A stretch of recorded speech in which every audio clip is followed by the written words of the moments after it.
Hi there. Welcome to Hourglass Workshops and Conversations with Nancy and Cherryll. I'm Nancy Burns. I'm an acupuncturist in Los Gatos, California. And I'm Cherryll Seavey. I'm a writer and a blogger about women in midlife, also located in Los Gatos, California. And today we've been talking about creativity, or kind of things that we want to get done but aren't happening for us. Yeah, and we're going into a period of a lot of crazy schedules and everything. And we were talking about, how do you foster creativity? You know, Cheryl's writing a book. We're working on a program for Hourglass. I'm a working person. Cheryl's retired.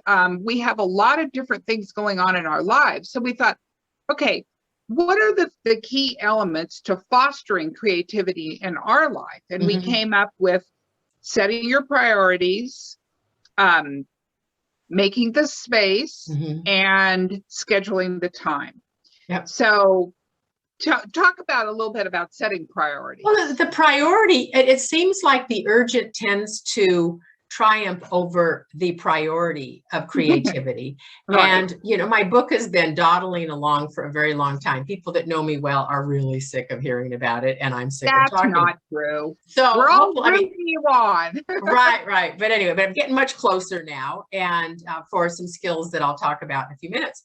But any form of creativity, things that you really enjoy doing, and you know, and it just makes you feel good, that you have to put that on the calendar. You've got to really set that as a priority and make it important for you, because if you don't make it, it's a form of self-care, I think, don't you? Yeah, absolutely. And I do think setting priorities is absolutely the first key element in fostering creativity in your life.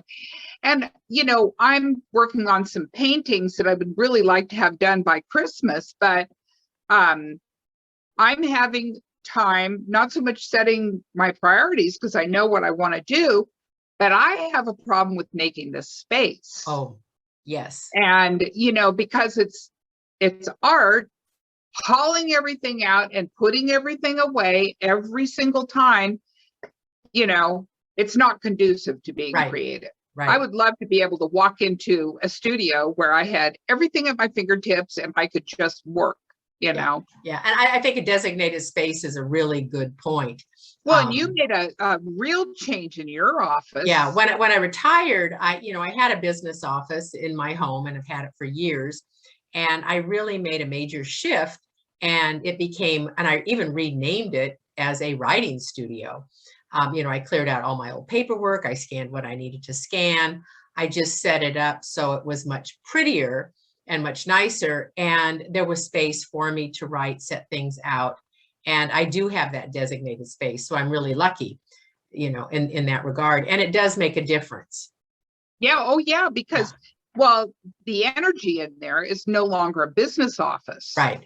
You know, I mean, the fax, the file cabinets, and all the paraphernalia that goes all along with business, you know, now you've made it pretty and creative. Yes. You know. Yes. So it really just changes up the mood when you walk in. Absolutely. Yeah. So and it's something you look forward to doing rather than gritting your teeth thinking, oh God, I've got one more spreadsheet to do.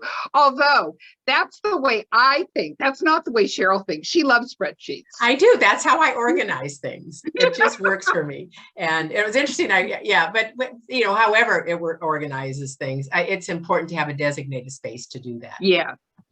And have the right and then set the time. And this is what Cherryll and I have struggled with. We've just been discussing this amongst ourselves, you know, about how do we set the priorities in our life, you know, because we're at different places in our life, with my work schedule, and Cherryll is active in the community. She plays golf, she plays tennis, she's got grandchildren that she helps with. And so it's a lot of difference in our schedule. So it's a challenge for us to get together and get things done, you know. Right. But what works for us, though, is setting a designated time and honoring that.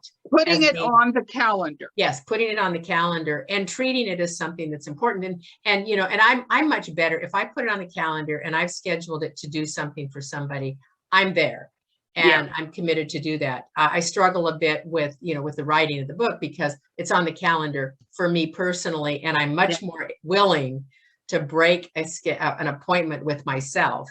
I think we all are, don't you think? But that's just exactly what we're talking about Right. setting priorities. And I was saying to my daughter what you've often said to me, saying yes to other people is saying no to yourself. Yes. Yeah. And that's a good reminder for all of us. If you want to say yes to yourself, sometimes you have to say no to others. Yes. And politely. Yeah.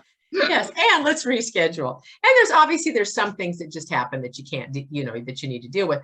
But I think regarding these videos, we have set over the years, we had a set time for a long time, and we honored that commitment. We got it done, and then kind of life got in the way, as it does. Oh my God, everything went off the rails with COVID.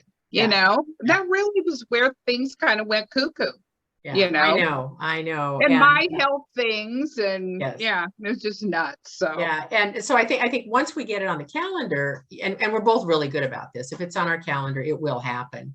Yeah. And and to do a better job. So if you want more creativity in your life, or more of anything that is important to you, one, you need to really recognize and make it a priority. Two, create a space for that. And three, put it on your calendar and honor that for you. Yeah. It will really make a huge difference. And we're going to do it ourselves. So. Yes. And we'll report back and let you know how it worked for us. So until next time, I'm Cherryll. And I'm Nancy. Bye now. Bye.